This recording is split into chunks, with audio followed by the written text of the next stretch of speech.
Okay, here in week 4, part 2, we're continuing our discussion of stir, list, tuple, set, and dict. We covered a lot of material in the previous section, so mostly what we're going to do in this section is to talk about conversion functions for converting back and forth among these various collection types. And we're also going to take a closer look at the dictionary collection type, which, because each item is a key value pair, is a little more complicated to work with than stir, list, tuple, and set. So off we go. All right, so each of these collection types with parentheses after... I got to get this highlighting figured out. There we go. Okay, so list with parentheses, tuple with parentheses, set with parentheses. These are conversion operation functions that you can use to convert any iterable into an object of that corresponding collection type. All right, so you can do this, for example. Here I've got my iterable is range 10, and let me do that live here in the shell. So we know that range 10 is an iterable that will produce values from 0 through 9. If I say list range 10, then the list conversion function will take that iterable range 10 and generate a list from that. And here on slide 3, I'm storing that into, or I'm causing a variable list3 to refer to that list. All right, so list3 now refers to this list of values from 0 through 9. List3, not list. Okay, so list3 refers to this list from 0 through 9. List 4 is going to be a list built from this stir. Hi, world. A stir is also an iterable, and what you get back from a stir iterable is a sequence of one-character strings. List 4 is the one-character strings, HI, comma, space, WRLD. I can build a tuple from a list. A list, of course, is an iterable. List 3 contains these values 0 through 9. So if I say tup3 gets a tuple built from this list, I'm going to get a tuple with those same values. And then finally here on this page, I'm using the set conversion function to convert a stir into a set of one-character stirs. And of course, in the set, there's only going to be one unique copy of each of those one-character stirs. Had a little flip in my brain to Java and C++ there for a sec. Okay, so set3 gets a set constructed from, this is another test, and in set3 I only have one occurrence of each of the characters, each of the one-character substrings from that string. Now, in the dict collection type, as we've already talked about, each item in a dictionary consists of a key value pair, and the keys have to be hashable just as items in a set have to be hashable. That is, the base data types, int, float, stir, bool, and none are fine, as well as tuples that are constructed from hashable items. So here we have our name to email example that we've seen before. And I can iterate over the keys or the values or the items from this dictionary. And consequently, it's very easy for me to create lists or tuples or sets from parts of this dictionary. So let me create this dictionary quickly. What did we call it? Oh, N to E. I'm going to copy and paste so I don't have to type this thing out manually.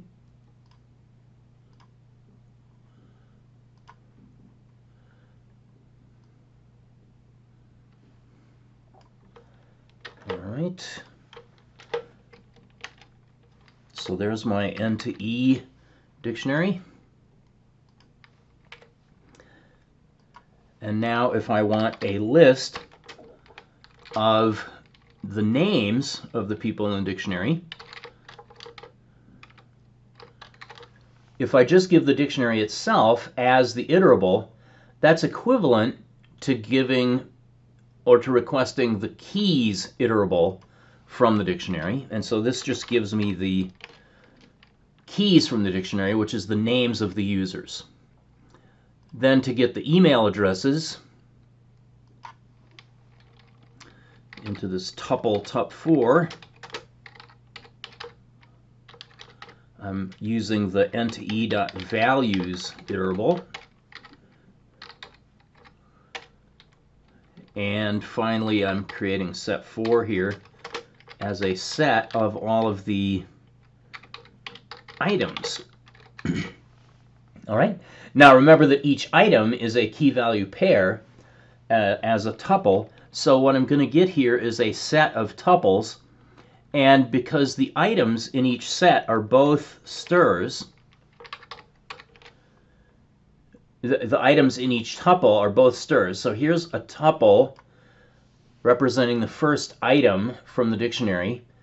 And each of the items in this tuple is a str. And because strs are hashable, the tuple of those two hashable things is also hashable. Okay, so this dictionary this set4 has 3 items in it, which are the 3 tuples: Al with Al's email address, Bob with Bob's email address, and John with John's email address. Now, you can also use the dict conversion function to create a dictionary, but the dict conversion function requires an iterable on pairs of values, key value pairs of values. So one way we can do this is to use a list of lists, where each sublist here has a key which is hashable. In this case, I'm using, as a sublist, a str as my key and a Boolean as my value associated with that key. And then the next 2-item sublist is going to have B as the key with false as the value. And then finally C, the string C as a key with true as a value. Oop, wrong character. All right, so what I have here is a list of lists. And each sublist of the list of lists contains 2 items, the first of which has to be hashable. And these strings, A, B, C, are hashable, so that's valid. Now I'm going to have my closing parenthesis for the dict conversion function name. There we go, and here is my dictionary.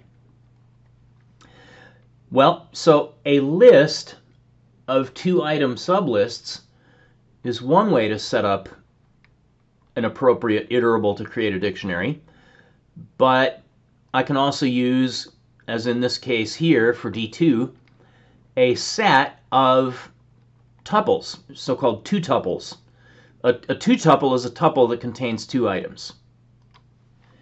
So I'm saying D2 gets a dict of, or from, a set of 2 tuples. 5, 1.3 is my first 2 tuple. 8, 4.2 is my second 2 tuple. 9, 3.3 is my third 2-tuple. So I now have a set of 3 2-tuples. Each of these tuples contains an int as its first value, as its key, and a float as the second value, the value corresponding to the key that will be stored into the dictionary. Okay, so we've got a list of lists, we've got a set of tuples. We could also use a tuple of sets where there's 2 items in each set, blah, blah, blah. Here, this one may look a little tricky. Well, it is a little tricky. Let's talk about it. D3 gets dict built from. Now I have a tuple of strings, strs, and you'll notice that each stir in this tuple, okay, so these inner parentheses define the tuple. The outer parentheses are the parentheses bounding the argument that's passed into the dict conversion function. And within the tuple, each item is a stir of 2 items, two elements, 2 characters.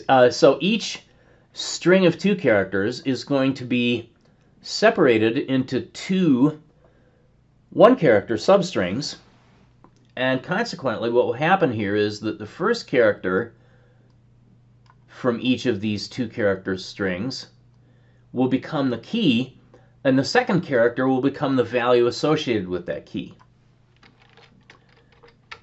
All right, so we have the string A as the key associated with the value little l, the string J with value O, the string C with value Y, and the string E with value D.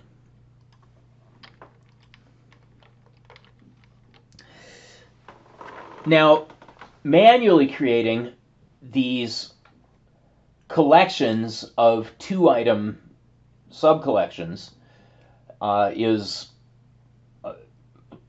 challenging and awkward. Very often what's used is this function called zip, which will zip together 2 iterables that have the same number of items in them, using the first iterable to provide the key values and the second iterable to provide the values associated with those keys. Here's how that could look. Here I have words is a list of strs. All right, I'm going to be too lazy to type this, so let me copy and paste.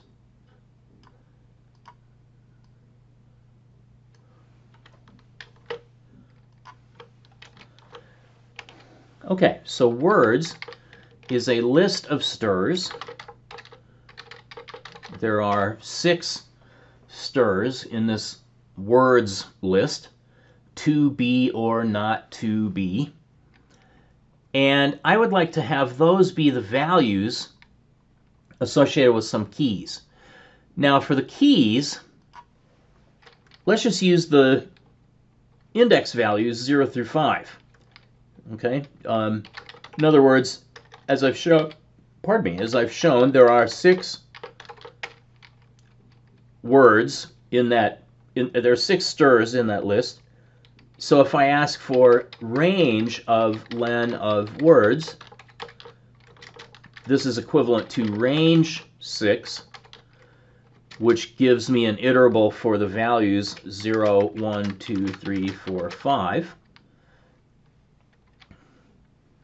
And I'm going to just hit Control-C to kill this off. Let me store those values into a tuple.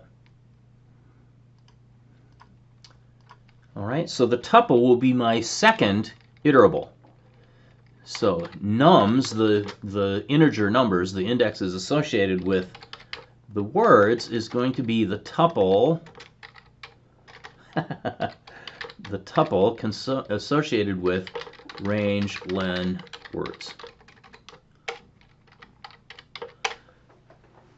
So now I have a list of 6 strs called words. I have a tuple of 6 ints called nums, And if I zip together nums with words, that's going to create an iterable which will give me back tuples of pairs. Now, if I just hit Enter key here, I get told, oh, I have created a zip object. Well, that's not very revealing. So let's loop through this iterable for item it in zip of num words. Let's just print it and see what we get. And oh, I misspelled num. Num should be nums. Okay, so I've got words, I've got nums, and I wanted to say for it in zip of nums with words, print it. There we go. And so you can see that the nums iterable gets treated as keys, or gets treated as the first value in each tuple, and the words values in the list get treated as the second values in each tuple. And if I feed that tuple, I'll call this N2W as my dictionary. If I feed that tuple, if I feed those tuples from zip into the dict conversion, I do get this dictionary, mapping the integers 0 through 5 to the corresponding words to be or not to be. Somewhat similar to zip, except zip is able to zip together any two iterables that have the same number of values in them. Enumerate takes a single iterable as an argument and automatically generates a sequence of tuples enumerating the values in that iterable with the integers from 0 through n-1, where n is the length of the iterable. So let's suppose that I'm going to have a shorter list of words to illustrate this. I'm going to say words gets the one ring. All right, so 3 words now. And if I say for t in enumerate words, so the enumerate function is going to take each word, each stir from this words list one at a time, and create from that a tuple consisting of the next available integer starting from 0 and the corresponding word, print t. So since there are 3 words, the one ring, in this iterable words, I get out 3 tuples, 0 the, 1 and the word 1, 2 and ring, and consequently I can build a dictionary from that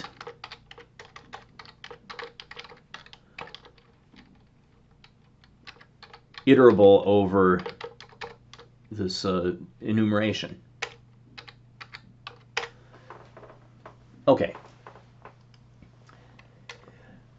Well, that gets us to the conclusion of talking about these conversion functions, as well as using zip and enumerate as convenient ways of taking other iterables that you have, other lists, other sets, other stirs, other tuples, and building dictionaries by combining those things together or by enumerating those things. And this lab will give you some practice with that.